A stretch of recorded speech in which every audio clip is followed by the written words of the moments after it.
Magical शेर, हाथी और मॉन्स्टर। एक घना जंगल था। जंगल का राजा शेर बहुत ही दयालु था। उसे हमेशा जंगल और जंगल में रहने वाले जानवरों की चिंता लगी रहती थी। जंगल के सारे जानवर अपने शेर राजा से बहुत खुश थे और वो सब खुशी खुशी जीवन गुजार रहे थे। सब कुछ अच्छे से चल रहा था कि अचानक उस जंगल में एक मॉन्स्टर आ जाता है।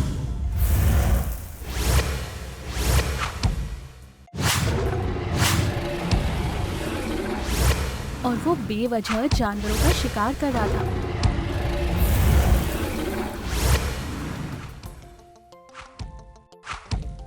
जंगल के सारे जानवर उस मॉन्स्टर को देखकर जंगल में अपनी अपनी जान बचाकर भागने लगते हैं। वो मॉन्स्टर उनका पीछा करके उनका शिकार कर रहा था।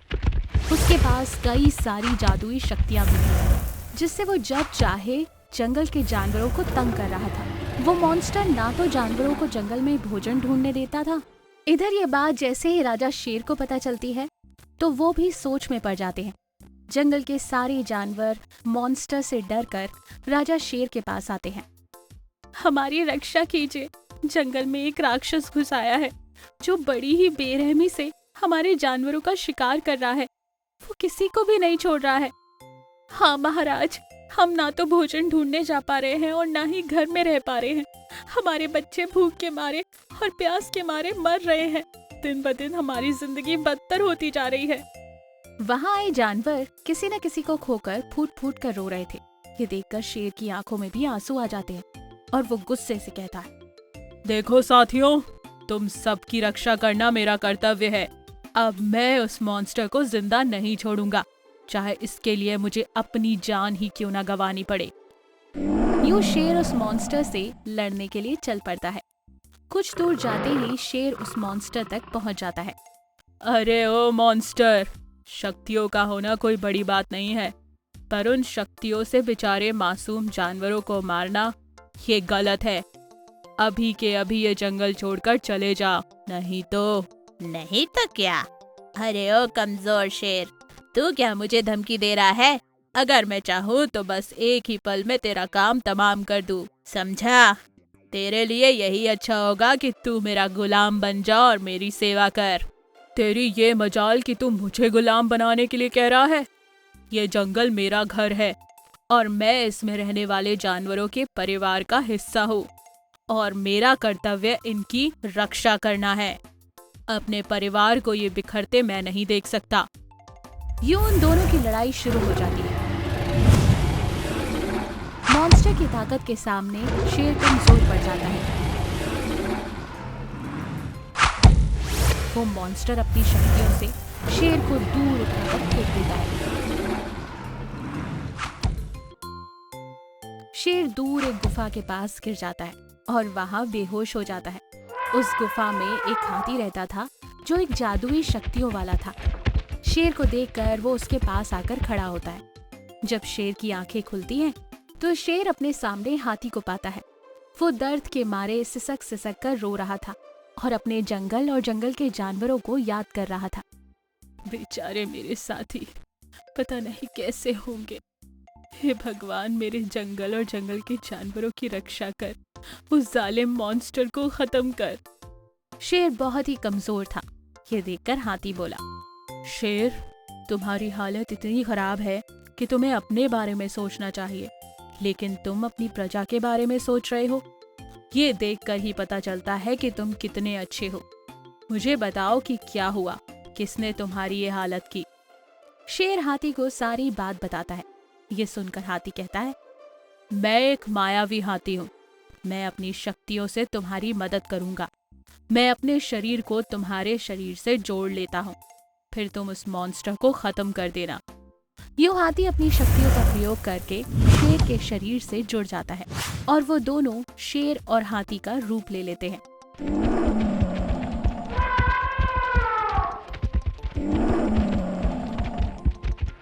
और मॉन्स्टर से लड़ने मॉन्स्टर के पास पहुंच जाते हैं। अरे वाह, बुज़दिल शेर, तू अभी तक मरा नहीं। और ये क्या, तू मेरा कुछ नहीं बिगाड़ पाया, इसलिए इस हाथी को जोड़कर आ गया है। अरे ओ पागल शेर, चाहे तू एक हाथी से जुड़ जा या फिर 10 हाथियों से, तू मेरा कुछ नहीं बिगाड़ सकता।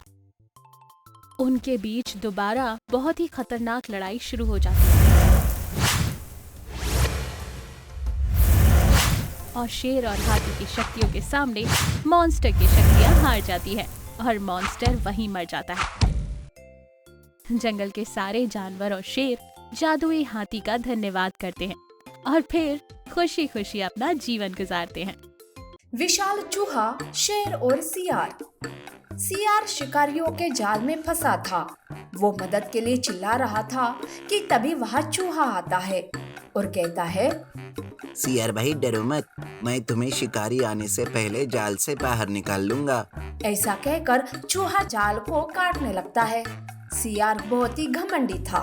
वो मन ही मन में सोचता है, अब इस नन्हे चूहे की मदद लेनी पड़ेगी मुझे।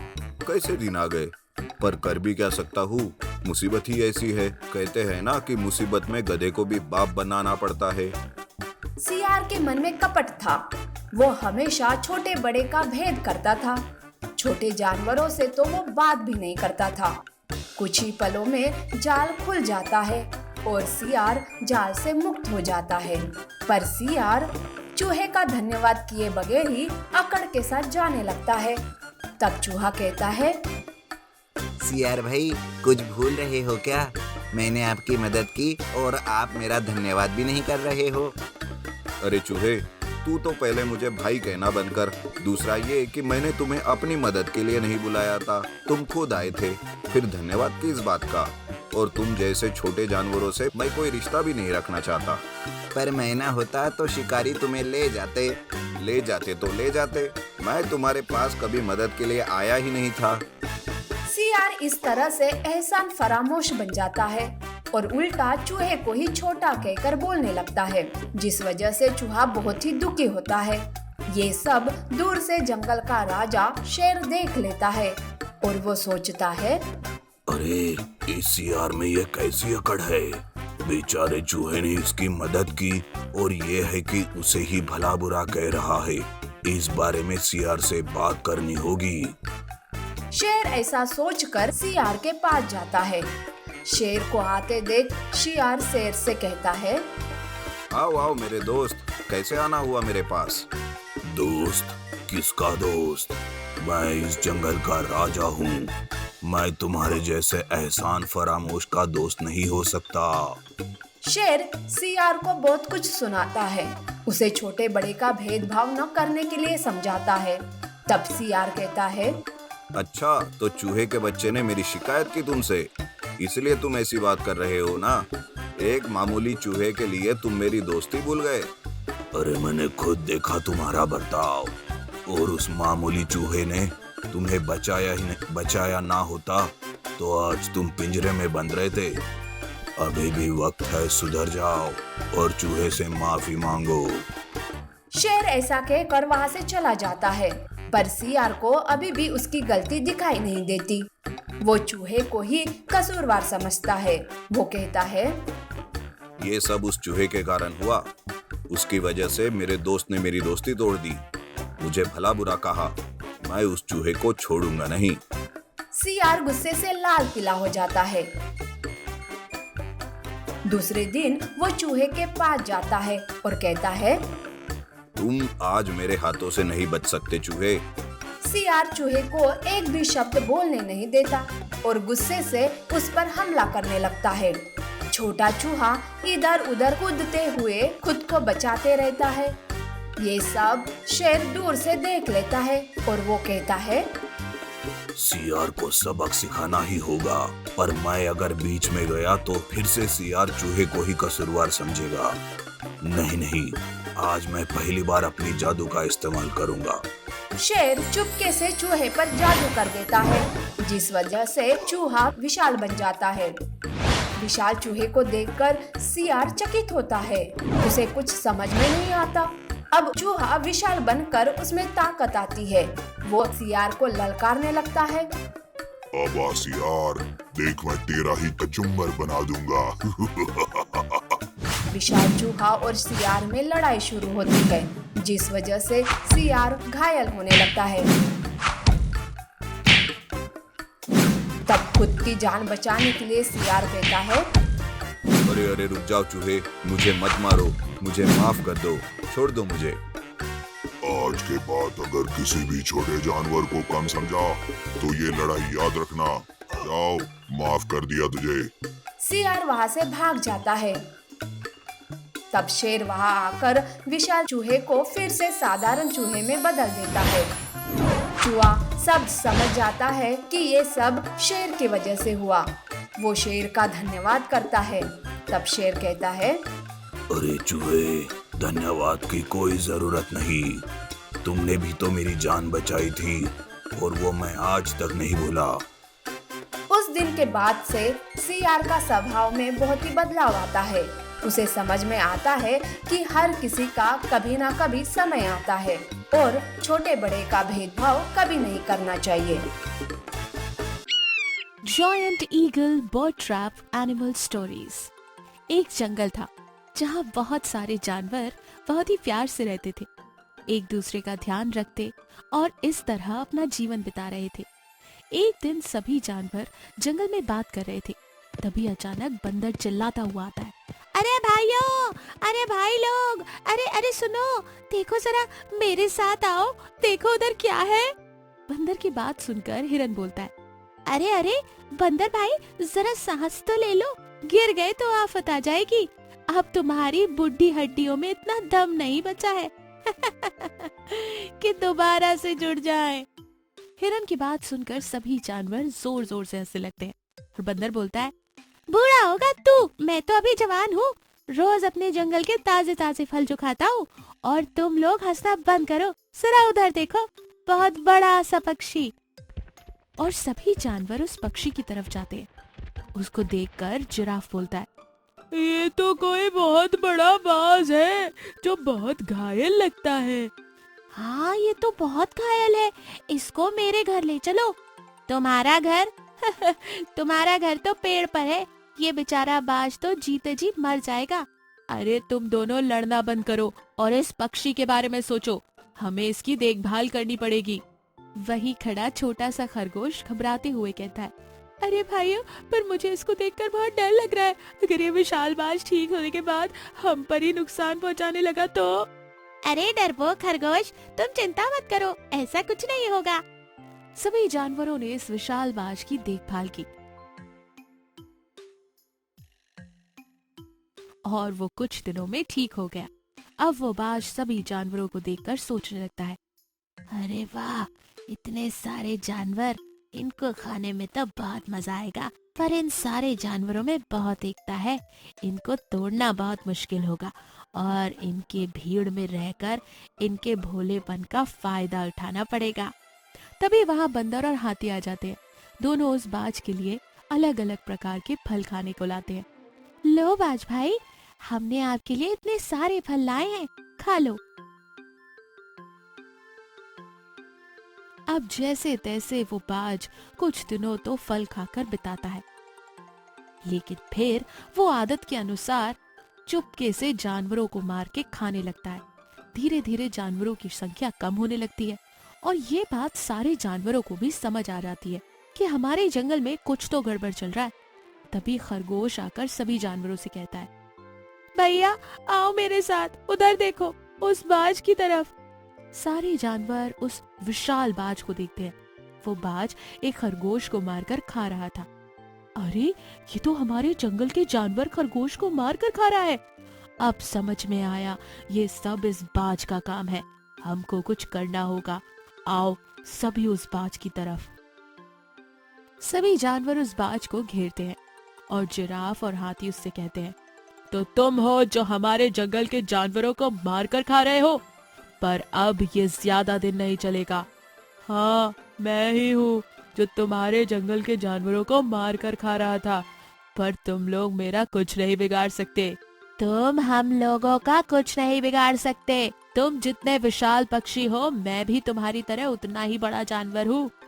हाथी और जिराफ दोनों मिलकर उस विशाल बाज से लड़ने लगते हैं और वो बाज अपने पंखों की सहायता से ऊपर आकाश में उड़ जाता है और कहता है, तुम लोग मेरा कुछ नहीं बिगाड़ सकते। मैं तुम्हारे जंगल के एक एक जानवर को खा जाऊंगा अपने इस विशाल पंख की सहायता से उड़ जाऊंगा। क्या करोगे तुम? सारे जानवर बहुत परेशान हो जाते हैं। हाथी बोलता है, भैया हमको कुछ और सोचना होगा। इस बाज से हम लड़ तो नहीं सकते, ये तो अपने पंखों की सहायता से आकाश में उड़ जाता है और हमको उड़ना नहीं आता। भैया इस बाज के साथ हमें बल से नहीं दिमाग से लड़ना होगा और उसे अपने इस विशाल पंख पर जितना घमंड है ना, उसका घमंड हमें उतारना होगा और हमें कुछ ना कुछ तो सोचना होगा। और फिर बंदर ने अपना आइडिया लगाया और बंदर बोला, हम इस विशाल से पेड़ पर 2 अलग अलग जाल लगा देंगे और जंगल के सारे जानवर छुप जाएंगे, सिर्फ हिरण ही वहाँ रहेगा। और जैसे ही वो बाज उस हिरण को देखकर खाने के लिए नीचे आएगा, हिरण तेजी से भागता हुआ उस पेड़ के पास से दौड़ेगा। हिरण तो वैसे भी तेज दौड़ता है और जैसे ही वो उस 2 पेड़ में लगे जाल के पास से गुजरेगा, उस बाज के दोनों पंख उसमें फंस जाएंगे। सारे जानवरों को ये प्लान अच्छा लगता है। प्लान के मुताबिक बाज उस हिरण को देखता है और उसको खाने के लिए उसकी तरफ लपकता है। हिरण उन 2 पेड़ों के पास से गुजर जाता है, बाज भी वहीं से गुजरता है और जैसे ही वो बाज वहां से गुजरता है, उसके दोनों पंख अलग अलग जाल में फंस जाते हैं और वो बाज जोर जोर से चिल्लाने लगता है, अरे अरे मुझे बचाओ, मेरे पंख, मेरे दोनों पंख इस जाल में फंस गए हैं। अब मैं आकाश में कैसे उड़ूंगा? मुझे बचाओ। तुम्हारी यही सजा है, तुमको अपने इस पंख पर बहुत घमंड था ना, लो अब ये पंख ही नहीं रहेंगे तो तुम आकाश में कैसे उड़ पाओगे? इस विशाल जाल से तुम्हारा विशाल पंख अब नहीं छूट पाएगा, अब तुम इसी जाल में फंसे रहो। और इस तरह 2-3 दिन गुजर जाते हैं और बाज के पंख जाल से निकल ही नहीं पाते और उसे खाना नहीं मिलने के कारण वो एकदम से बीमार पड़ जाता है और फिर सारे जानवरों से माफी मांगते हुए बोलता है, भैया मुझे छोड़ दो, मेरे पंखों को इस जाल से आजाद कर दो। मैं कभी भी आपके इस जंगल में दिखाई भी नहीं दूंगा और कोई भी जानवर कभी भी किसी को नहीं खाऊंगा। मुझे जाने दो प्लीज। और सारे जानवरों को बाज पर दया आ जाता है और वो उस पक्षी को जाल से छुड़ा देते हैं और वो पक्षी उस जंगल से बहुत दूर चला जाता है। तो दोस्तों, हमको भी कभी जिसने हमारी मदद की उनका एहसान नहीं भूलना चाहिए और अपने शक्ति पर कभी घमंड नहीं करना चाहिए, नहीं तो एक दिन सारा घमंड टूट जाएगा। और हाँ, हमारे चैनल को सब्सक्राइब करें, लाइक करें, कमेंट करें और अपने दोस्तों के साथ शेयर जरूर करें। Thank you for watching.